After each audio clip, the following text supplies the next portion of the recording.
हाँ दोस्तों, स्वागत है आप सभी का एक बार फिर तक्षशिला इंस्टीट्यूट भोपाल में। दोस्तों आज हम 9 जुलाई के करंट अफेयर्स के बारे में डिस्कस करेंगे। तो चलिए स्टार्ट करते हैं। फर्स्ट न्यूज़ दी हुई है दोस्तों यहाँ पे, फीनो पेमेंट बैंक द्वारा लॉन्च किया गया भविष्य बचत खाता। दोस्तों याद रखना किस बैंक के द्वारा, तो फीनो पेमेंट बैंक के द्वारा भविष्य बचत खाता अभी हाल ही में लॉन्च किया गया है। तो इसके बारे में देख लेते हैं दोस्तों। भविष्य बचत खाता सेवा शुरू की है फीनो पेमेंट बैंक लिमिटेड के द्वारा। यह बचत खाता योजना 10 से 18 वर्ष की आयु के नाबालिगों के लिए शुरू की गई है। दोस्तों मोस्ट रहेगा यह किसके लिए शुरू की गई है, तो 10 से 18 वर्ष के बच्चों के लिए शुरू की गई है। और दोस्तों यह योजना उत्तर प्रदेश, बिहार और मध्य प्रदेश में शुरू की जाएगी। इसके साथ ही साथ और देखते हैं, यह भविष्य बचत खाते खोलने के लिए न्यूनतम राशि अनिवार्य नहीं है। तो दोस्तों याद रखना इसके लिए कोई भी अनिवार्य राशि जमा नहीं करनी पड़ेगी। किसने की है, तो फीनो पेमेंट बैंक ने भविष्य बचत खाते को। अब इसके साथ ही साथ देखते हैं इसमें क्या होगा, तो बच्चों के लिए शुरू की गई विभिन्न योजनाएं जैसे कि छात्रवृत्ति, डायरेक्ट बेनिफिट ट्रांसफर और सब्सिडी राशि डायरेक्ट इसी खाते में आ जाएंगी दोस्तों। तो इसके बारे में याद रखना। चलिए हम नेक्स्ट न्यूज़ देखते हैं यहाँ पे। दोस्तों हमारी सेकंड न्यूज़ दी गई है, करोड़ वैश्य बैंक ने हाल ही में स्वास्थ्य बीमा उत्पादों के लिए स्टार हेल्थ इंश्योरेंस के साथ हाथ मिलाया। दोस्तों एक समझौता किया है किसने, करोड़ वैश्य बैंक ने। किसके साथ, तो स्टार हेल्थ इंश्योरेंस के साथ। तो इसके बारे में देख लेते हैं। अभी हाल ही में करोड़ वैश्य बैंक ने अपने ग्राहकों के लिए बीमा विकल्पों का व्यापक श्रृंखला प्रदान करने के लिए स्टार हेल्थ इंश्योरेंस के साथ साझेदारी की है। दोस्तों इसमें क्या होगा, तो करोड़ वैश्य बैंक की जो 780 शाखाएं हैं दोस्तों, कितनी हैं, तो 780 शाखाओं में स्टार हेल्थ इंश्योरेंस की सभी स्वास्थ्य बीमा सेवाएं उपलब्ध कराई जाएंगी दोस्तों।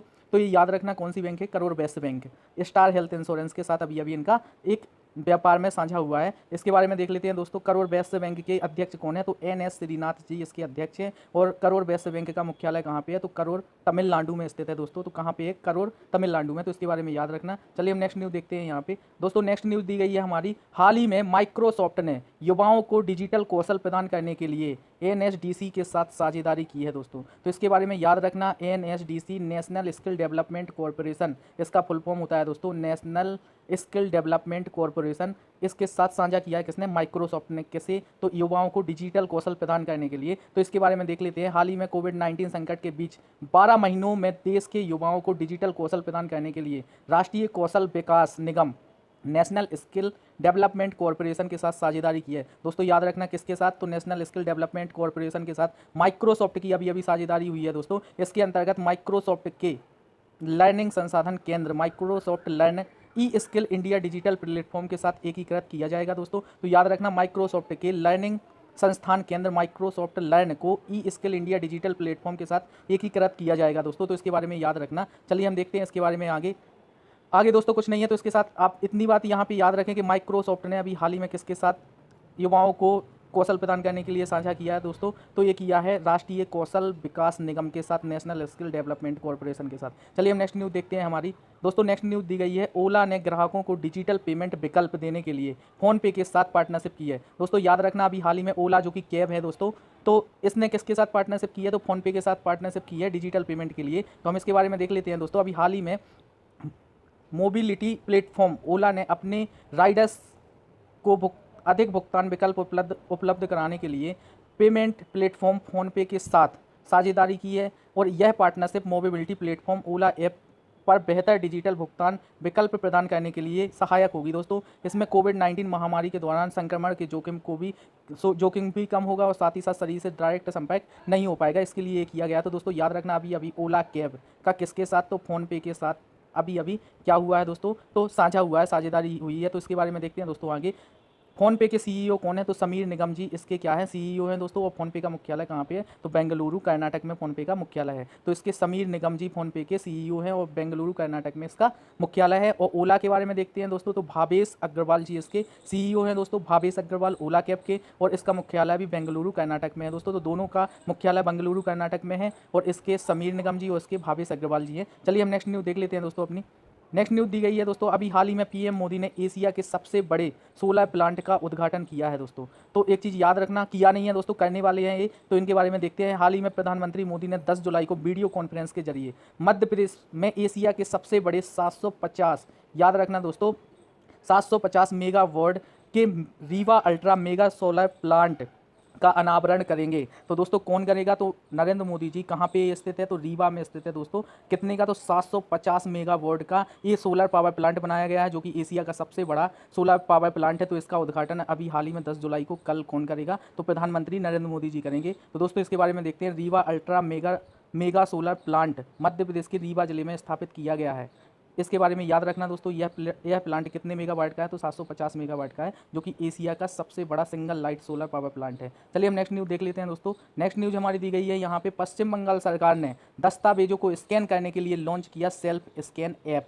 दोस्तों याद रखना, अभी हाल ही में दस्तावेजों को स्कैन करने के लिए पश्चिम बंगाल सरकार ने सेल्फ स्कैन नाम का एक ऐप लॉन्च किया है। तो दोस्तों किसने किया है? तो ये पश्चिम बंगाल की सरकार ने किया है। इसके बारे में देख लेते हैं दोस्तों। पश्चिम बंगाल के मुख्यमंत्री ममता बनर्जी ने सेल्फ स्कैन नामक एक नया मोबाइल एप्लीकेशन लॉन्च किया है। यह नई एप्लीकेशन दस्तावेजों को स्कैन करने के लिए राज्य की सूचना प्रौद्योगिकी विकास द्वारा विकसित किया गया है। तो दोस्तों किसने विकसित किया है? तो पश्चिम बंगाल की गवर्नमेंट ने अभी अभी एक नया ऐप लॉन्च किया है, जिसका नाम क्या है? Self scan launch. तो इसके बारे में याद रखना दोस्तों। केंद्र सरकार द्वारा 59 चीनी ऐप मोबाइल एप्लीकेशन को प्रतिबंध लगने के बाद दोस्तों इनका बहिष्कार किया गया, जिसके बाद यह ऐप सेल्फ स्कैन ऐप जो कि भारत की है, इसे पश्चिम बंगाल सरकार ने अभी लॉन्च किया है दोस्तों। तो पश्चिम बंगाल के बारे में जान लेते हैं। पश्चिम बंगाल के सीएम कौन है? तो पश्चिम बंगाल की सीएम अभी ममता बनर्जी है। और यहाँ के राज्यपाल कौन है? तो जगदीप धनखड़ यहाँ के अभी राज्यपाल बने हैं दोस्तों। तो इनके बारे में याद रखना। जगदीप धनखड़ यहाँ के राज्यपाल और ममता बनर्जी जी यहाँ की सीएम है। चलिए दोस्तों हम नेक्स्ट न्यूज़ देखते हैं। नेक्स्ट न्यूज़ है दोस्तों, अभी अभी हाल ही में श्यामा प्रसाद मुखर्जी के नाम पर IARI झारखंड की नई बिल्डिंग का नाम रखा गया है। दोस्तों याद रखना, ये है क्या? IARI तो इंडियन एग्रीकल्चर रिसर्च ऑर्गेनाइजेशन या रिसर्च सेंटर बोल सकते हैं दोस्तों। तो ये है यहाँ पे, कहाँ पे है? तो झारखंड की एक बिल्डिंग है, जिसका नाम बदलकर क्या रख दिया गया? तो श्यामा प्रसाद मुखर्जी रख दिया गया है। तो चलिए इसके बारे में देखते हैं। झारखंड स्थित भारतीय कृषि अनुसंधान संस्थान। दोस्तों कौन सा? तो झारखंड स्थित भारतीय कृषि अनुसंधान संस्थान के नए प्रशासनिक और शैक्षणिक भवन का नाम अभी अभी हाल ही में क्या रखा गया? तो श्यामा प्रसाद मुखर्जी रख दिया गया है। यह एक श्यामा प्रसाद मुखर्जी की 119वीं जयंती के अवसर पर ऐसा किया गया है दोस्तों। तो किसका नाम दोस्तों? तो भारतीय कृषि अनुसंधान संस्थान, जो कि नई बिल्डिंग इसकी बनाई जा रही थी, कहाँ पे? झारखंड पे। तो इसका नाम क्या रख दिया गया है? श्यामा प्रसाद मुखर्जी। तो इनके बारे में देख लेते हैं दोस्तों थोड़ा सा। यहाँ पे दिया गया है दोस्तों, श्यामा प्रसाद मुखर्जी ने अपना पूरा जीवन देशभक्ति और एकता अखंडता को समर्पित किया है। इसी कारण से इनके नाम पर अभी भारतीय कृषि अनुसंधान संस्थान की नई बिल्डिंग का नाम यहाँ पे रखा है। ये बिल्डिंग कहाँ पे स्थित है दोस्तों? तो झारखंड में स्थित है। चलिए हम नेक्स्ट न्यूज़ देखते हैं। यहाँ पे दोस्तों हमारी नेक्स्ट न्यूज़ दी गई है यहाँ पे। जी आकाश बने भारत के 66वें ग्रैंड मास्टर। इनके बारे में याद रखना दोस्तों। अभी हाल ही में कौन भारत के 66वें ग्रैंड मास्टर बने हैं? तो ये जी आकाश जी बने हैं अभी भारत के 66वें ग्रैंड मास्टर। इनके बारे में देख लेते हैं दोस्तों। जी आकाश भारत के 66वें ग्रैंड मास्टर बन गए हैं। इनकी पुष्टि अंतर्राष्ट्रीय शतरंज महासंघ इंटरनेशनल चेस फेडरेशन द्वारा की गई है और 2020 के परिसंघ की यह दूसरी बैठक में किया गया है। जी आकाश जी ने साल 2020 में राष्ट्रीय खिताब जीता था। तो इसके बाद इंटरनेशनल ग्रैंड मास्टर खिताब अपने नाम किया था। तो इसके लिए इन्हें इसके साथ साथ गोवा में अमेगा ऑडी में भी इंटरनेशनल मास्टर खिताब इनके नाम हुआ था दोस्तों। तो ये याद रखना कि जी आकाश बने अभी भारत के 66वें ग्रैंड मास्टर। चलिए हम नेक्स्ट न्यूज़ देखते हैं दोस्तों। नेक्स्ट न्यूज़ दी गई है दोस्तों, द रॉक जॉनसन बन गए हैं इंस्टाग्राम पर सबसे कमाई वाले सेलिब्रिटी। तो याद रखना दोस्तों कौन है? तो द रॉक अभी हाल ही में इंस्टाग्राम से सबसे ज़्यादा कमाई करने वाले सेलिब्रिटी बन गए हैं। तो उनके बारे में याद रखना। आप यहाँ पे देख भी सकते हैं दोस्तों, ये हॉलीवुड मूवीज़ में भी काम करते हैं, उसके साथ ही साथ रेसलर भी हैं। तो इनके बारे में याद रखना, बॉक्सर हैं दोस्तों। तो चलिए हम देखते हैं इनके बारे में आगे। अभी हाल ही में रेसलर से एक एक्टर बने द रॉक का नाम मशहूर ड्वेन जॉनसन इंस्टाग्राम पर सबसे ज़्यादा कमाई करने वाले सेलिब्रिटी के नाम पर हो गया है दोस्तों। इन्होंने अभी इंस्टाग्राम से सबसे ज़्यादा कमाई करने वाले सेलिब्रिटी की लिस्ट में सबसे उच्चतम स्थान हासिल किया है दोस्तों। द रॉक एक ब्रांडेड पोस्ट करने वाले $1.015 करीब 7.58 करोड़ रुपए की कमाई करने वाले व्यक्ति हैं दोस्तों। तो इनके बारे में हमारी नेक्स्ट न्यूज़ जैसे देखते हैं। अभी हाल ही में संयुक्त राज्य अमेरिका ने टिकटॉक सहित अन्य चीनी सोशल मीडिया ऐप पर प्रतिबंध लगाने का विचार किया है दोस्तों। तो इनके बारे में याद रखना, प्रतिबंध लगा ही दिया है दोस्तों। तो इनके बारे में याद रखना कि अभी हाल ही में संयुक्त राज्य अमेरिका ने टिकटॉक सहित अन्य चीनी सोशल मीडिया ऐप पर प्रतिबंध लगाने का विचार कर रहा है। यह अमेरिका के विदेश सचिव माइकल पोपिया ने यह साक्षात्कार के दौरान कहा है दोस्तों। तो इनके बारे में याद रखना, अभी भारत ने कितनी चीनी ऐप पर प्रतिबंध लगाया था? तो 59 चीनी ऐप पर प्रतिबंध लगाया था, जिसमें लाइकी, टिकटॉक, सभी चीनी ऐप शामिल थीं। अब भारत के बाद संयुक्त राज्य अमेरिका ने भी इन चीनी ऐपों पर प्रतिबंध लगाने का फैसला किया है दोस्तों। तो इसके बारे में देख लेते हैं यहाँ पे दोस्तों। साथ ही कोरोना वायरस के प्रकोप से निपटने और हांगकांग में चीन की कार्रवाई और लगभग 2 साल के व्यापार युद्ध पर अमेरिकी चीनी तनाव बढ़ने के संबंध में माइकल पोपिया ने यह टिप्पणी की है। तो दोस्तों इनके बारे में याद रखना कि अभी किसने तो अमेरिकी विदेश सचिव माइकल पोम्पिया ने एक साक्षात्कार के दौरान चीनी ऐपों पर प्रतिबंध लगाने की बात कही है दोस्तों। और इसके पहले भारत ने चीन की 59 ऐप पर प्रतिबंध लगाया है। दोस्तों ये रही हमारी नेक्स्ट न्यूज़, जिसे देखते हैं दोस्तों। अभी हाल ही में अमेरिका ने विश्व स्वास्थ्य संगठन WHO से संबंध तोड़ने का निर्णय लिया है दोस्तों। तो इसके बारे में याद रखना, इन्होंने किसे सूचित किया है, तो संयुक्त राष्ट्र को सूचित किया है कि हम अब WHO से कोई संबंध नहीं रखना चाहते हैं। तो इसके बारे में देख लेते हैं दोस्तों। नीचे यहाँ पे दिया गया है दोस्तों, हाल ही में अमेरिका ने औपचारिक रूप से विश्व स्वास्थ्य संगठन से संबंध तोड़ने के विषय में संयुक्त राष्ट्र को सूचना कर दी है दोस्तों। तो इनके बारे में याद रखना कि WHO वर्ल्ड हेल्थ ऑर्गेनाइजेशन के साथ अमेरिका ने संबंध तोड़ने का विचार संयुक्त राष्ट्र के सामने रख दिया है दोस्तों। इसके बारे में देखते हैं। अमेरिका ने WHO पर कोविड-19 प्रकोप पर चीन का पक्षपात करने का आरोप लगाया है दोस्तों, जिसके चलते इन्होंने यह संबंध तोड़ने का विचार किया है। इसमें देखते हैं कोविड-19 की उत्पत्ति चीनी शहर वुहान से 2019 के अंत में हुई थी, जिसके परिणाम स्वरूप अमेरिका में 1,30,000 से अधिक लोग मारे गए हैं दोस्तों। तो जिसके कारण ये बात सामने आ रही है। अब देखते हैं इसके बारे में। अप्रैल से ही अमेरिका ने WHO में धन देना बंद कर दिया है दोस्तों। तो अमेरिका ने अप्रैल से ही फंड देना WHO को बंद कर दिया था और अभी हाल ही में यह घोषणा भी कर दी है कि हम WHO से कोई भी संबंध नहीं रखना चाहते हैं दोस्तों। तो इसके बारे में देखते हैं आगे चलिए।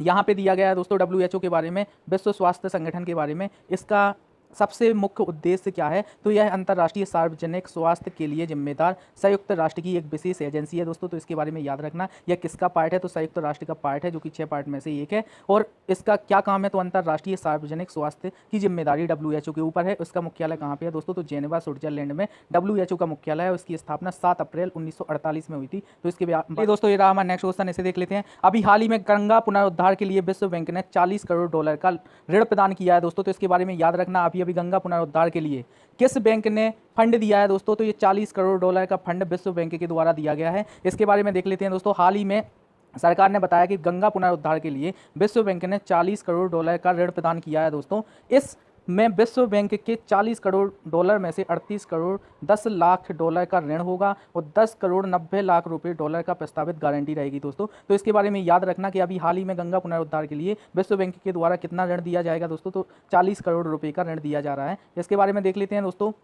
विश्व बैंक के बारे में, यह दुनिया की सबसे बड़े वित्त प्रदान करने वाली एक संस्था है, जिसका उद्देश्य अत्यधिक गरीबी को समाप्त करना और साझा विकास को बढ़ावा देना है दोस्तों। इसकी स्थापना 1944 में हुई थी और इसका मुख्यालय दोस्तों वॉशिंगटन DC में स्थित है, जो कि अमेरिका की राजधानी है। तो इसके बारे में याद रखना दोस्तों। इसके वर्तमान देशों की संख्या, सदस्य देशों की संख्या कितनी है, तो 189 इसके सदस्य देशों की संख्या है। और इसके वर्तमान अध्यक्ष कौन है दोस्तों, तो डेविड मालपास इसके वर्तमान अध्यक्ष हैं। तो इनके बारे में, तो ये रहा हमारा नेक्स्ट क्वेश्चन, इसके बारे में देख लेते हैं। अभी हाल ही में 15वें वित्त आयोग और विश्व बैंक एवं अन्य उच्च स्तरीय समूहों के बीच में एक स्वास्थ्य क्षेत्र में बैठक हुई है दोस्तों। तो इसके बारे में याद रखना, किसके बीच में, तो 15वें वित्त आयोग और विश्व बैंक के बीच में एक स्वास्थ्य पर बैठक हुई है दोस्तों। इसके बारे में देखते हैं हम यहाँ पे दोस्तों। अभी हाल ही में 15वें वित्त आयोग ने स्वास्थ्य क्षेत्र में विश्व बैंक के प्रतिनिधियों एवं नीति आयोग एवं अन्य आयोग की एक उच्च स्तरीय वार्ता बैठक हुई है। इस बैठक में दोस्तों किस पर चर्चा हुई है, तो इसके बारे में देखते हैं। इस बैठक में मानव एवं पशुओं के स्वास्थ्य की निगरानी के लिए एक वास्तविक समय निगरानी एवं रिपोर्टिंग प्रणाली को विकसित किया जाएगा दोस्तों। तो इसमें याद रखना किन के लिए, तो मानव एवं पशुओं के स्वास्थ्य की वास्तविक निगरानी, जो कि समय पर निगरानी रिपोर्ट प्रणाली विकसित करने के लिए यह बैठक हुई है दोस्तों। जिसमें क्या होगा, तो भविष्य में अधिकांश जूनोटिक प्रकोप वाली बीमारियां हैं, इन्हें समय पर रोका जा सके दोस्तों। तो इसके बारे में यह बैठक वार्ता हुई है। इसके बारे में याद रखना थोड़ा सा। इस आगे देखते हैं दोस्तों वित्त आयोग के बारे में। यह एक संवैधानिक निकाय है दोस्तों। याद रखना वित्त आयोग क्या है, तो एक संवैधानिक निकाय है। यह केंद्र और राज्यों के बीच में आय वितरित करने का सूत्र निर्धारित करता है। ये इसकी व्याख्या संविधान के 280 अनुच्छेद के तहत की गई है दोस्तों। इस आयोग का गठन कौन करता है, तो राष्ट्रपति जी के द्वारा किया जाता है। तो दोस्तों याद रखना कि भारत के राष्ट्रपति वित्त आयोग का गठन करते हैं। इसका उल्लेख कहाँ पे किया गया है, तो भारतीय संविधान में 280वें आर्टिकल में किया गया है दोस्तों। इसके साथ ही देखते हैं हम आगे, 15वें वित्त आयोग का गठन नवंबर 2017 में किया गया था। इसके अध्यक्ष दोस्तों NK सिंह जी हैं और इसकी सिफारिशें 2020 से मार्च 2025 की अवधि तक लागू होंगी। ये रही हमारी नेक्स्ट न्यूज़, इसे देख लेते हैं। अभी हाल ही में SDG सूचकांक 2020 दोस्तों जारी किया गया, जिसमें भारत का स्थान 117वां है और इसमें प्रथम स्थान पर स्वीडन है। तो इसके बारे में देख लेते हैं दोस्तों। सस्टेनेबल डेवलपमेंट ग्राफ सूचकांक में भारत का स्थान 117वां है और स्वीडन प्रथम स्थान पे है। सस्टेनेबल डेवलपमेंट रिपोर्ट 2020, तो इसके बारे में देखते हैं दोस्तों। सतत विकास रिपोर्ट 2020 के अनुसार SDG रिपोर्ट 2020 में महामारी के कारण संयुक्त राष्ट्र ने SDG पर गंभीर नकारात्मक प्रभाव पड़ेगा, इसके बारे में बताया है। और भारत का स्कोर इसमें 61.92 स्कोर के साथ 117वें स्थान पे भारत रहा है दोस्तों। तो इसके बारे में याद रखना, और इस सूचकांक में स्वीडन का प्रथम स्थान रहा है। तो चलिए इसके बारे में देख लेते हैं हम यहाँ पे दोस्तों। यहाँ पे भारत 117वें स्थान पे है सस्टेनेबल डेवलपमेंट ग्राफ या सूचकांक में, और स्वीडन इसके प्रथम स्थान पे है दोस्तों। सेकंड स्थान पे डेनमार्क है और फिनलैंड थर्ड स्थान पे है। तो इसके बारे में याद रखना। सतत विकास रिपोर्ट 2020 में जो भारत का स्थान है वो 117वां है दोस्तों। ये बहुत ही ज़्यादा इंपॉर्टेंट रहेगा आपके लिए, तो याद रखना 117वें स्थान पे भारत है और स्वीडन फर्स्ट स्थान पे है दोस्तों। चलिए दोस्तों, ये रहा हमारा नेक्स्ट क्वेश्चन, इसे देख लेते हैं दोस्तों। अभी हाल ही में इसके बारे में देख लेते हैं दोस्तों। अभी हाल ही में भारत ने अफगानिस्तान के साथ अफगानिस्तान में शैक्षणिक बुनियादी ढांचा विकसित करने के लिए 5 समझौते ज्ञापनों पर हस्ताक्षर किए हैं दोस्तों। तो ये कहाँ पे डेवलपमेंट करेगा दोस्तों, तो भारत अफगानिस्तान में शैक्षणिक बुनियादी ढांचे के लिए समझौते ज्ञापन पर हस्ताक्षर हुए हैं। तो इसके बारे में देखते हैं दोस्तों। यह द्विपक्षीय विकास साझेदारी को मजबूत करने के लिए भारत सरकार ने HICDP दोस्तों high impact community development project के तहत यहाँ अफगानिस्तान में, यहाँ पे देख लेते हैं, अफगानिस्तान में इस कार्यक्रम के तहत 5 समझौते ज्ञापनों पर हस्ताक्षर किए हैं दोस्तों, जो कि यहाँ की शिक्षा से जुड़े हुए हैं। इसके बारे में देखते हैं। इसमें कक्षाओं का निर्माण, उच्च शिक्षा भवन एवं अल-बिरूनी विश्वविद्यालय परिसर में सड़क निर्माण के बारे में समझौते किए गए हैं दोस्तों। तो ये याद रखना, ये यूनिवर्सिटी का नाम आप याद जरूर रखना कि अल-बिरूनी विश्वविद्यालय कहाँ पे है। तो दोस्तों इसके बारे में याद रखना, ये अफगानिस्तान में, जिसके सड़क निर्माण पर अभी अभी भारत ने समझौता किया है। तो इसके बारे में देखते हैं दोस्तों। जो अफगानिस्तान की मुद्रा है दोस्तों वो है अफगानी, और अशरफ गनी अहमद जई यहाँ के राष्ट्रपति हैं। तो इनके बारे में याद रखना दोस्तों। और आपको एक चीज़ कमेंट में बताना है कि अफगानिस्तान की राजधानी क्या है, इसके बारे में याद रखना दोस्तों। अफगानिस्तान की राजधानी क्या है आप कमेंट में बताएंगे। तो चलिए, अगर वीडियो पसंद आता है दोस्तों तो वीडियो को लाइक करें, सब्सक्राइब कर लें चैनल को और शेयर करें अपने दोस्तों के साथ। थैंक यू, जय हिंद दोस्तों।